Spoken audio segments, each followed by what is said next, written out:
In early May 1945, as the Second World War in Europe was collapsing, American armored columns were racing across western Czechoslovakia. The troops of the U.S. Third Army, commanded by General George S. Patton, had smashed through German defenses with astonishing speed.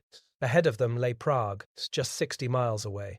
The city was in chaos. German forces were retreating, SS units were desperate, and Czech resistance fighters were rising in rebellion.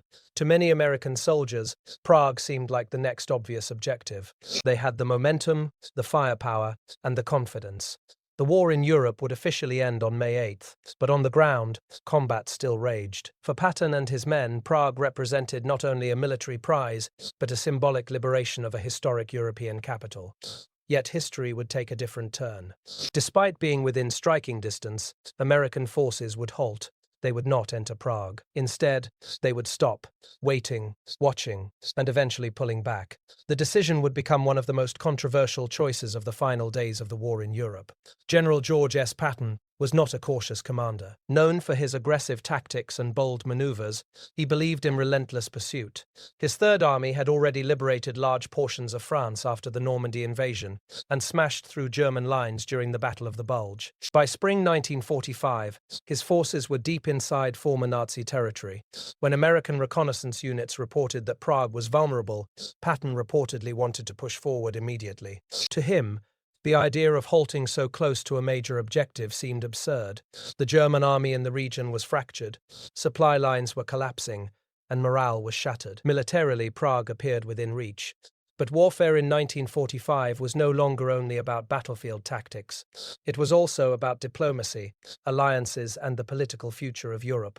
Orders did not come from Patton alone. They came from higher command, and ultimately from agreements made months earlier between Allied leaders. At the heart of the decision was an agreement reached at the Yalta Conference in February 1945. There, US President Franklin D. Roosevelt, British Prime Minister Winston Churchill, and Soviet leader Joseph Stalin discussed the post-war division of Europe. Among the many arrangements was a demarcation line, an agreed boundary showing how far Western Allied and Soviet forces would advance. Czechoslovakia fell largely within the Soviet sphere of operations. Though not publicly framed as a rigid territorial division at the time, military planners understood the implications. The Red Army had already suffered enormous losses fighting its way from Moscow to Berlin. Soviet forces were pushing westward through Poland and into eastern Germany. Prague, geographically and politically, was positioned in their path. When American commanders reviewed the agreed demarcation lines, they saw that Prague was technically within the Soviet operational zone. Advancing beyond those limits could risk serious diplomatic consequences. President Harry S. Truman, who had taken office after Roosevelt's death in April 1945, faced a delicate situation. The alliance with the Soviet Union was still intact, but tensions were already rising. Trust between the Western Allies and Stalin was fragile. The war against Germany was not yet officially over, and coordination between armies remained critical. Supreme Allied Commander General Dwight D. Eisenhower weighed the options carefully. Militarily, sending American troops to Prague was feasible. Politically, it was dangerous. Eisenhower chose to respect the demarcation agreement. He ordered Patton to halt his advance and avoid entering Prague. The reasoning was clear. There was no need to risk American lives to seize territory already assigned to Soviet forces. The primary goal, defeating Nazi Germany, was nearly accomplished. Opening a diplomatic crisis with Moscow in the final days of the war could have unpredictable consequences. Meanwhile, inside Prague, events unfolded rapidly. Czech resistance fighters had launched an uprising against German occupation forces. Barricades filled the streets. Fighting erupted across the city. Civilians pleaded for help over radio broadcasts, calling for Allied intervention.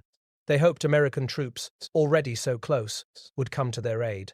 But the Red Army was also advancing toward the city from the east.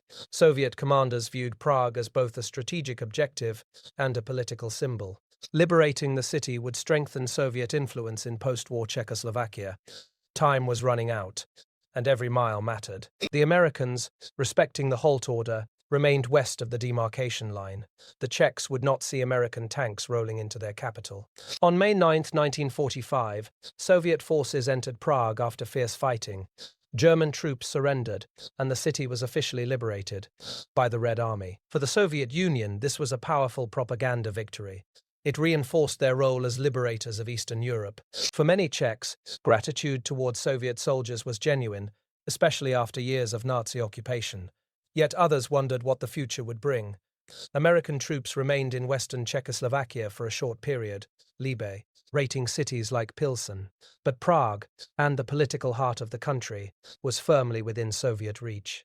The symbolic impact of who liberated a capital city would prove significant in shaping the post-war balance of power. Patton himself was reportedly furious. He believed American forces could have reached Prague first, and that doing so might have altered the political trajectory of the region. He was openly distrustful of Soviet intentions. Patton feared that once Soviet troops occupied Eastern European territories, they would not easily relinquish control. His concerns would later prove prescient. However, as a military commander, he was bound by orders. The broader Allied strategy prioritized unity against Germany over competition for territory. Though the guns were nearly silent in Europe, the seeds of the Cold War were already being planted. The decision not to enter Prague was not purely political caution. It was also about casualties. Even in the final days of the war, German forces remained dangerous. Some units continued to fight fanatically. Urban combat in a large city like Prague could have resulted in significant American losses. Eisenhower believed that sacrificing lives for symbolic gains made little strategic sense. Germany was collapsing. Surrender was imminent. The cost-benefit calculation did not favor a risky final push. In war, timing matters. In diplomacy, it matters even more. For Czechoslovakia, the consequences were profound. After the war, Soviet influence grew steadily stronger. By 1948, a communist coup would firmly align the country with Moscow.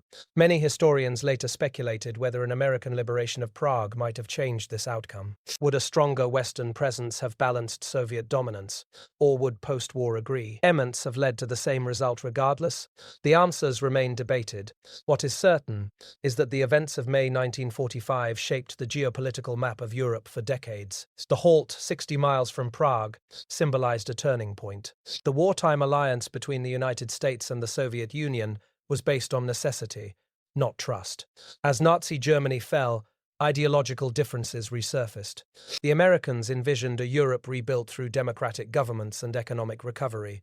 The Soviets prioritized security through influence and buffer states. Prague's liberation became part of this larger contest. Though shots were no longer fired between allies, strategic positioning mattered immensely. American soldiers who stood near the demarcation line reportedly felt confusion. They had fought across continents, crossed rivers under fire, and survived brutal winters. To stop so close to another major objective felt unnatural. Yet discipline held. Orders were followed. The war in Europe officially ended on May 8, 1945. Celebrations erupted across Allied lines, but in the quiet moments after victory, questions lingered about what the future would hold. For the Soviets, Prague represented validation of their immense sacrifices. The Red Army had borne staggering casualties, millions dead. Their advance into Central Europe was paid for in blood.